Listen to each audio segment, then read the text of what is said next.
Coucou tout le monde, on se retrouve pour une nouvelle vidéo, qui va être spéciale salon de livre. Je suis allée au salon du livre de Châtenay pour rencontrer voilà, un de mes auteurs chouchous, donc Jean-Luc connaît ça. J'essaye de plus dire monsieur parce que ça ne lui plaît pas. Donc voilà, donc c'était pour rencontrer spécialement cet auteur. On a mis 2h30, 3 heures de route. Voilà, à l'aller un peu plus de 2h30 et au retour on a mis plus de 3h30 parce que plus de 3 heures parce qu'on est passé par une autre route, on n'a pas pris l'autoroute, donc c'était un poil plus long. Les enfants en avaient marre. Moi je suis trop contente, je suis vraiment ravie d'avoir fait enfin sa rencontre parce que c'est vraiment l'auteur. Voilà, il fait partie des grands de ce monde, donc voilà, j'étais ravie et comme je sais qu'il va passer par là. Je lui fais plein de bisous à lui et sa femme. Bon, sinon, j'ai craqué évidemment. Hein, j'ai craqué. Je vais vous montrer quelques images du salon que j'ai filmé.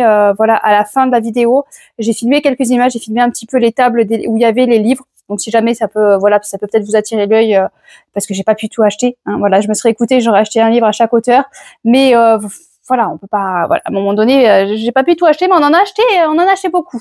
On en a acheté beaucoup. En plus, on avait les enfants avec nous, donc forcément. Voilà, on a visé un peu. Je vais d'abord vous parler d'un livre que je n'ai pas parce que ma fille l'a pris avec elle pour le lire pendant la récréation à l'école. Donc je l'ai pas sous la main et pour éviter d'oublier d'en parler, c'est Gaspard. C'est des aventures d'un petit écureuil, plein de bons sentiments, plein de belles choses.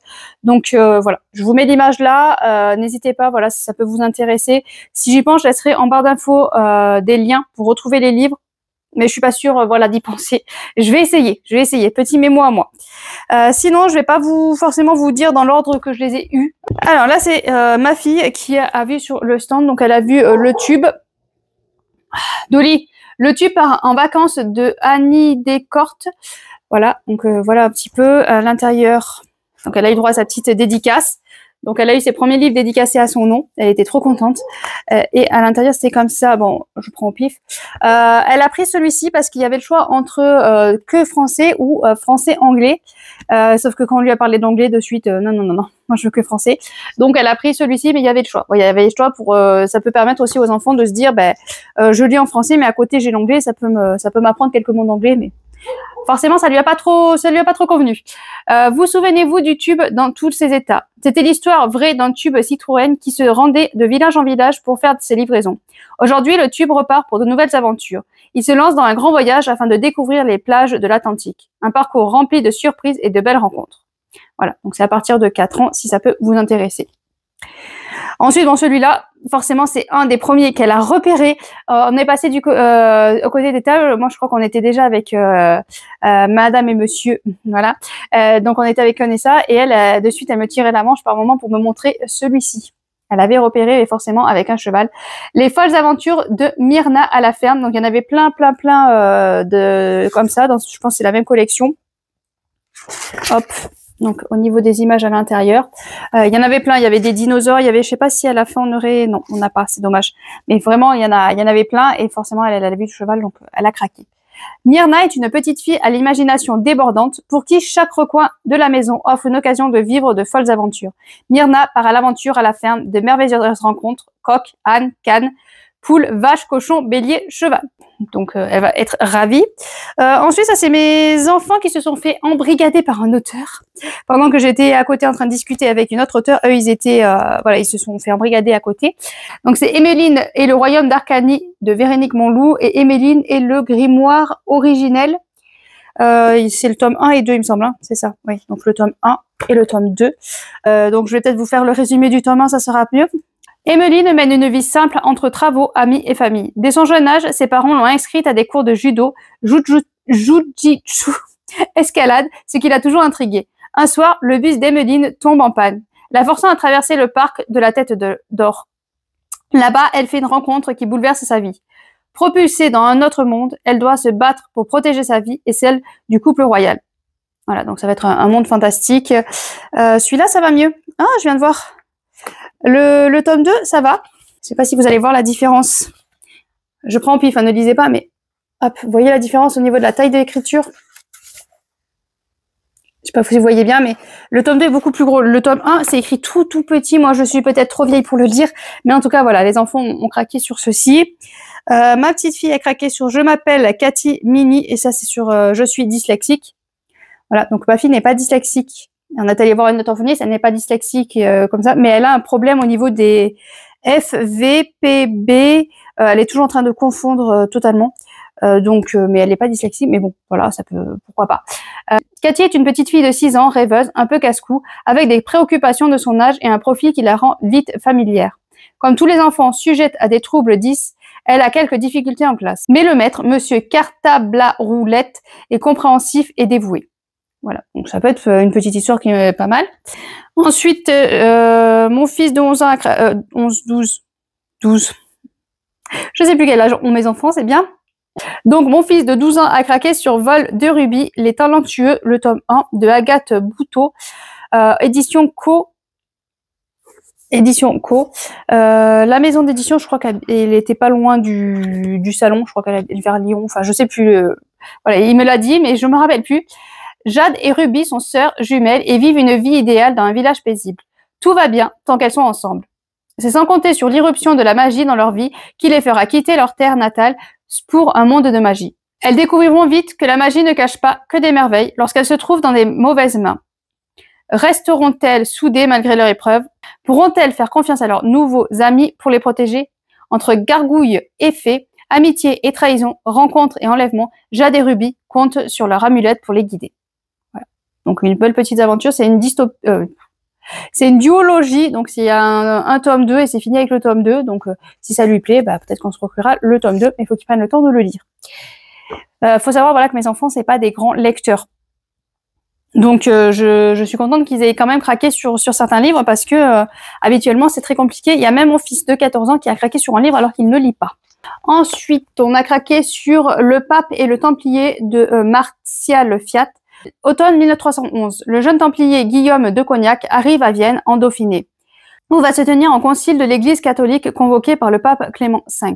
Sa mission est simple, il doit assassiner le pape avant que celui-ci n'interdise le temple, son ordre religieux. Mais les espions du roi Philippe France, eux, et ceux de mystérieux cardinal, mais surtout l'amitié de John. Donc voilà pour celui-ci, donc c'est aussi aux éditions Co, mais là l'auteur était présent, donc c'était vendu sur le côté. Ensuite, on a acheté du même auteur de Jonathan Voyage du temps.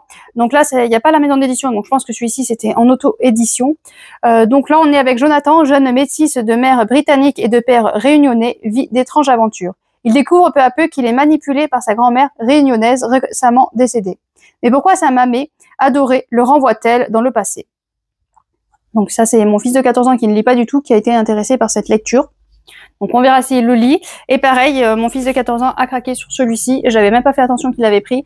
C'est 163 de Sandrine Berthani aux éditions Co. Et là, on est dans un futur proche. Après une catastrophe nucléaire, la Terre est devenue inhabitable, mais une communauté d'hommes survit dans un bunker, la grotte. Les ressources sont limitées. Aucune rébellion n'est tolérée.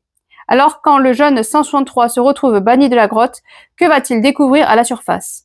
On dit que les Parisiens ont muté, que ce sont devenus des bêtes sanguinaires. Un faux ou un tox. Voilà, alors j'avais pas fait attention, mais moi ça me tente beaucoup. Voilà, ça me tente beaucoup ce résumé, forcément. Vous me dites dans le futur proche, après une catastrophe, un post-apo. Moi je dis oui, toujours. Ensuite, mon fils de 12 ans a craqué sur les destins de Soel, les marqués récits interactifs. Donc en fait, c'est un récit où ils vont lire le premier chapitre et à la fin du premier chapitre, on va lui donner 2 solutions. Il va choisir ou la 1 ou la B et voilà, et continuer le récit suivant où il va. Et il peut se retrouver dans un cul-de-sac suivant les solutions qu'il choisit. Dans le roman de Dia, Les Marqués, des enfants au pouvoir surnaturel ont un destin particulier. Mais lorsque Soel naît, le monde est en plein bouleversement et les Marqués ne sont plus les bienvenus. Au gré de leur rencontre, Soel et ses proches devront faire des bons choix, qui les feront avancer dans le monde en péril. À moins qu'ils ne prennent les mauvaises décisions et subissent des épreuves difficiles. Voilà, donc même le récit est truffé de choix. Donc après, je pense qu'il n'y a plus que les livres dont moi j'ai craqué. Voilà, j'ai craqué un petit peu quand même. Donc c'est encore de Delphine Delorme, c'est Les Marqués, le tome 1, Prophétie, aux éditions Co. Et là, c'est moins jeunesse que le précédent. Les Marqués sont jugés depuis des siècles responsables des calamités qui frappent l'ancien royaume de Dia. Sémérian, un enfant hors du commun, né avec une marque sur le crâne qui aurait dû le condamner à la mort. Jacine, sa jeune mère noble, entreprend les recherches pour comprendre qui sont les Marqués afin de protéger son fils et de les réintégrer dans le royaume. Elle découvre une terrible prophétie qui va la précipiter dans les aventures périlleuses. Voilà, donc là, si je me trompe pas, il y avait 3 tomes et un préquel. Si je me trompe pas, ils sont tous, voilà, la saga est complète. Si je me trompe pas non plus, c'est l'auteur qui a mis 16 ans de sa vie dans ce roman-là. Donc, ouais, il y a eu un point final. Enfin, on a, si jamais ça peut vous intéresser, il y a l'adresse de l'auteur pour commander les livres. On a toutes les couvertures. Ben voilà, je suis bête. Voilà, 3 tomes plus le préquel. Et on a la carte du royaume. Ensuite, j'ai craqué aussi pour Imparfaite de Marie Salvatori, en auto-édition ou en édition, parce que du coup, je sais plus qui est en édition, qui est en auto-édition. Je pense que c'est de l'auto-édition, mise en page par Marie Salvatori. Enfin, pratiquement tout a été fait par l'auteur. D'ailleurs, ce livre-là va être potentiellement fait en BD, parce que sa fille fait des études de graphisme. Si je me trompe pas, il fait une école d'art, il me semble. Et du coup, voilà, ils ont le projet de faire ce roman-là avec sa fille en BD. Donc c'est un beau projet, je trouve. Un futur pas si lointain. La surpopulation mondiale et l'épuisement des ressources naturelles ont contraint le gouvernement de toutes les nations à des mesures particulièrement drastiques. La politique de l'enfant unique. En contrepartie, les futurs parents choisissent sur catalogue leur futur bébé et ses caractéristiques génétiques. Couleur des yeux, taille, facultés intellectuelles et physiques. Malheureusement, il y a des naissances marquées, des enfants qui ne correspondent pas aux souhaits de leurs parents. On les met alors au banc de la société, ce sont les imparfaits. Voilà, et avec ce livre, l'auteur a fait un petit cadeau, donc un petit pochon avec dedans, hop, donc la petite carte. Je pense que c'est un petit aimant, je sais pas si vous allez bien voir. Hop, voilà, je trouve ça trop mignon. Et un petit porte-clés avec un arbre, oh là là, un arbre de vie. Voilà. Des petits cadeaux trop mignons. Voilà, pour ça, on continue. Oui, non, mais parce qu'il y en a encore. Donc, j'ai craqué pour Ma chère Elina, lettre d'une grand-mère à son arrière-arrière-petite-fille de Véronique Duras, aux éditions Maya. Les éditions Maya, j'ai déjà lu quelques livres de cette maison d'édition. Je sais qu'à chaque fois, voilà, j'ai eu un coup de cœur à chaque fois. Donc, forcément, quand j'ai vu Maya, je savais que c'était garanti. Et sur la table, il y avait plein d'avis de personnes qui ont lu le roman, qui étaient très, très positifs. Donc, j'ai craqué. Et puis, la couverture, regardez-moi ça. Magnifique. Hop, bon là j'ai juste un petit papier du livre parce que j'ai pas craqué sur le livre, mais bon, si jamais ça peut vous intéresser, voilà, Vigne Rouge, c'est un roman de Jean-Michel Bourgeot et Dominique Vial. Donc c'est un meurtre sur monde au milieu des vignes. Ah, regardez-moi ça, cette beauté. Ah, on l'avait repéré de loin déjà, et donc on est allé voir et j'ai craqué sur le tome 1. Donc c'est Lotus, le tome 1, Révélation des secrets de Laurence M. Gabriel. Là, on est dans le futur. Les guerres humaines incessantes ont déclenché un cataclysme qui a entièrement remodelé la croûte terrestre. Cet événement a fait sortir de leur cachette des êtres jusqu'alors considérés comme des légendes. Tous les survivants décident, d'un commun accord, que les hommes ont provoqué assez de dégâts et qu'il est temps pour tous de vivre en paix et en harmonie sur le petit bout de terre restant renommé Lotus. Alors là, il me semble qu'il y a une carte du petit bout de terre qui reste. Voilà, il y a la carte avec le petit bout de terre qui reste. Donc, il ne reste pas grand-chose pour vivre. Mais aujourd'hui, une menace déjà présente avant le bouleversement se réveille, plus sournoise et obscure que jamais. Au cours d'aventures inattendues, une équipe d'êtres de différentes espèces va se constituer et cheminer petit à petit face aux dangers de plus en plus pressants. Yona, mage, scientifique et professeur à l'école Artemisia, saura-t-elle faire face au terrible secret qui va lui être révélé et avec tout ce que cela implique? Donc déjà, rien que la couverture. Donc cette saga, il y a déjà 3 tomes, un préquel, et je crois qu'elle est en train d'écrire le 4e tome, si je me trompe pas. Hein. Voilà, il y a eu beaucoup d'informations dans le week-end. Ça faisait beaucoup, mais il me semble que c'est ça. On va arriver sur la fin petit à petit. Ah ben là, c'est ma petite princesse qui a fait acheter, mais je vais le lire aussi parce que ça a l'air tout mignon. Donc c'est Les Aventuriers d'Oliver, la quête des origines de Olivier Paton. Dans la forêt du Bois des Ors, tous les animaux vivent en paix, attendant avec impatience le premier jour du printemps pour faire la fête et s'amuser, tous sauf Oliver. Le petit écureuil n'a en effet jamais connu ses parents, et en ce jour de fête, il a le cœur lourd. Mais une lettre, conservée secrètement par sa tante, va tout chambouler et lui donner des indices sur l'endroit où vit sa mère. À l'aide de son ami de toujours, Hector le courageux lapin, Oliver se lance dans une quête à la découverte de sa famille. Donc ça a l'air tout mignon, tout plein de bons sentiments. Donc je pense qu'on va le lire ensemble avec Petite Princesse. On arrive bientôt à la fin, Alors celui-là, voilà, l'auteur a eu les mots, donc c'est le tome 1 Étincelle, édition Masse. aux éditions Mas, ouais, je sais pas comment on dit. Donc c'est aux éditions je sais pas comment on dit, M-A-S. Donc c'est un tome 1, donc c'est de Cédric Fernandez. Mon fils aîné m'a dit si tu l'avais pas pris, moi j'aurais voulu l'acheter parce qu'il a dit que voilà, c'était tiré par rapport au shonen. J'espère que je me trompe pas. Mais il me semble que c'est shonen. À chaque fois, je me mélange. Il y a trop de mots à chaque fois. Mais il me semble que c'est shonen. Et moi, il a dit dystopie post-apo. Enfin, il avait plus besoin de finir de me faire le résumé. Moi, c'était bon. Nous sommes en 2052. La planète vient de subir une catastrophe majeure. La nature et l'être humain a changé. Zach, lui, reste le même. Enfin, c'est ce qu'il croit. Ce soir, il célèbre ses 30 ans. Cette date va marquer un tournant dans sa vie. Quelque chose s'est ancré en lui et va commencer à se révéler. Accompagné de ses amis, il part en quête de réponses à ces événements récents. Rencontres, affrontements et découvertes les attendent. Mais ceci n'est que le début de leur voyage. Leur destinée est bien plus importante que ce qu'ils avaient imaginé. Ils étaient partis pour mieux comprendre ce monde, ils vont devoir le sauver. La couverture déjà annonce la couleur. Forcément à chaque fois je vous ai pas montré, mais à chaque fois j'ai les dédicaces dans les livres. Et ben voilà, il ne reste plus qu'à m'y plonger dedans. Et enfin on arrive à l'auteur tant attendu, oui parce que c'est pour celui-là que j'ai fait le déplacement. Jean-Luc Conessa, j'allais encore faire la bêtise. Jean-Luc Conessa déjà m'attendait et avait prévu de m'offrir ça déjà. Je n'étais pas arrivée qu'il y avait déjà un livre prévu. Donc c'est le grand grimoire des énigmes logiques. Donc voilà, donc avec toute la famille, on va pouvoir s'amuser à résoudre des énigmes.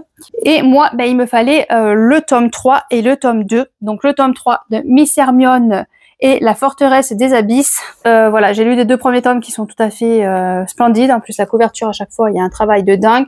L'intérieur, c'est la folie. Hop, hop, on a le tome 1. Ici, le tome 2 et le tome 3. De base, c'est prévu en 12 tomes, mais l'auteur, voilà, s'il commence à se dire, ça va être compliqué, parce que faut savoir qu'il écrit à l'oral. Voilà, il a au niveau des yeux, il a une maladie au niveau des yeux, ce qui fait qu'il n'y voit pas bien et ce qui fait qu'il peut pas écrire. Donc ça veut dire qu'il peut pas se relire non plus. Donc c'est tout à l'oral, tout en audio, tout de mémoire. Donc forcément une saga en 12 tomes, ça va être complexe. Mais bon, moi je dis pas non, tant qu'il continue, de toute façon j'achèterai ses livres. Ouais, mais j'ai très hâte de me replonger dans cette histoire avec Miss Hermione que j'ai adorée. Et il me fallait le tome 2 d'Anaria et Les Éternels de Jean-Luc Conessa, évidemment. Pourquoi je vous répète le nom de l'auteur? On sait de qui je parle depuis tout à l'heure. Donc il me le fallait absolument parce que j'ai le tome 1, c'est une duologie et donc j'ai prévu voilà, d'enchaîner les 2 tomes. C'est une obligation. Voilà, à chaque fois, vraiment... Derrière Jean-Luc Conessa, il y a Christine Conessa, voilà, madame, qui fait beaucoup de boulot et bravo à eux, à tous les deux. Et donc voilà, donc je vais bientôt enchaîner cette duologie et va falloir aussi que je lise quand même le dernier cycle que je n'ai pas lu et qui serait temps que je lise aussi, voilà, de cet auteur. Et après, normalement, j'aurai tout lu. Mais l'année prochaine, il m'a fait le résumé de son prochain livre qui va sortir en 2026. Voilà, ça promet du lourd et de l'émotion forte. On va tous pleurer dans les chaumières. Donc n'oubliez pas, c'est un auteur vraiment à vous noter parce que vraiment, si vous n'avez pas découvert, il va falloir le découvrir et surveiller l'année prochaine parce que je sens que ça va être encore une pépite. Donc voilà, donc je crois qu'on a un petit peu craqué.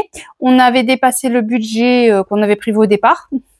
Voilà, mais bon, c'est pas grave, on s'est fait plaisir. Moi, je suis contente que les enfants aient craqué et s'est dit potentiellement que ce livre-là, je pourrais le lire. Voilà, pour des enfants qui ne lisent pas, ça fait plaisir de se dire qu'ils vont peut-être lire. C'est toujours un encouragement, c'est toujours un bon pas vers la lecture. Donc sur ce, moi, je vous laisse les petites images que j'ai filmées sur place. Après, voilà, j'ai filmé rapidement parce qu'il y avait toujours quand même un petit peu ce stress, voilà, de rencontrer en plus un grand auteur, oui, parce que même s'il est petit par la taille, il est grand pour moi dans le talent. Donc il y avait beaucoup de stress à me dire que j'allais enfin rencontrer Conessa. Il y avait beaucoup de stress, forcément, à aller dans dans un endroit où il y a du monde. Il y avait cette chance-là qu'il n'y avait pas beaucoup de monde. Voilà, il y avait très peu de monde et il y avait beaucoup d'auteurs, mais ça réduisait un petit peu au niveau du monde, donc ça allait. Mais ça reste toujours un peu de stress. Donc voilà, c'était quand même une journée assez fatigante. Allez, moi sur ce, je vous laisse. Je vous souhaite de bonnes lectures et n'hésitez pas à aller vous renseigner sur ces auteurs et leurs ouvrages.